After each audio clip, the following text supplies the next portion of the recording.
After the death of her husband, a rebellious horse trainer named Tabitha wrestles with financial insecurity and unresolved grief, all while providing refuge for a group of wayward teenagers on her broken down ranch. Now, that's an engaging premise that does make for a compelling drama in its own right, but what's more interesting about East of Wall is that it actually tells the story of real people. Meaning that, much like the award winning feature Nomadland, this movie stars a bunch of non actors who are simply playing versions of themselves, which was surprising for me to learn, especially given how strong the performances really are. Tabitha Zimiga, for example, does an excellent job of leading this film.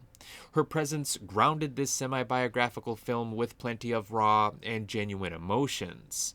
So, while I'm not sure if she would ever want to star in other projects, I would gladly watch whatever else she may appear in.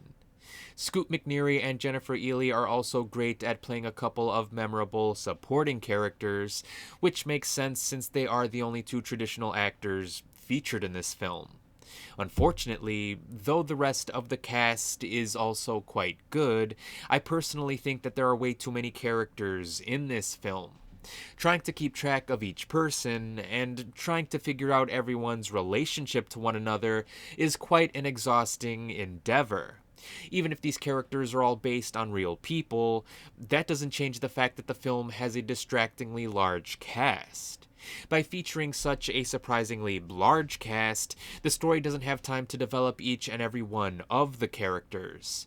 So, while Tabitha's daughter Portia gets a lot of time to feel fully fleshed out, plenty of other characters don't get the same treatment.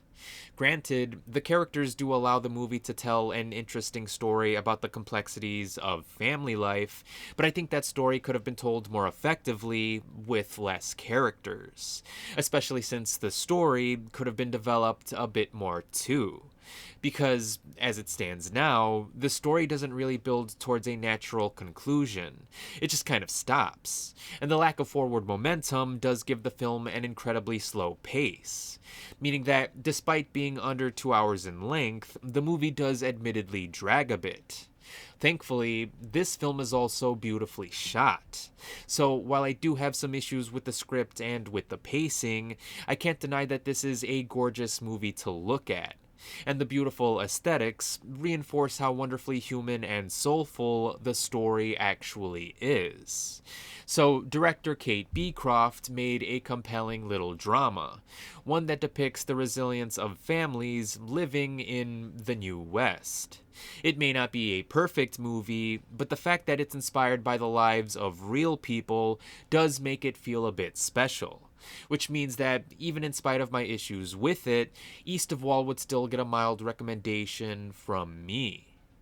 Now, I should note that this review was first posted on my website, davidthemovieguy.com, so if you want to know my thoughts early, or if you just don't want to listen to the annoying sound of my voice, you can feel free to head on over there. But be sure to let me know what you thought about East of Wall, and as always, thanks for watching.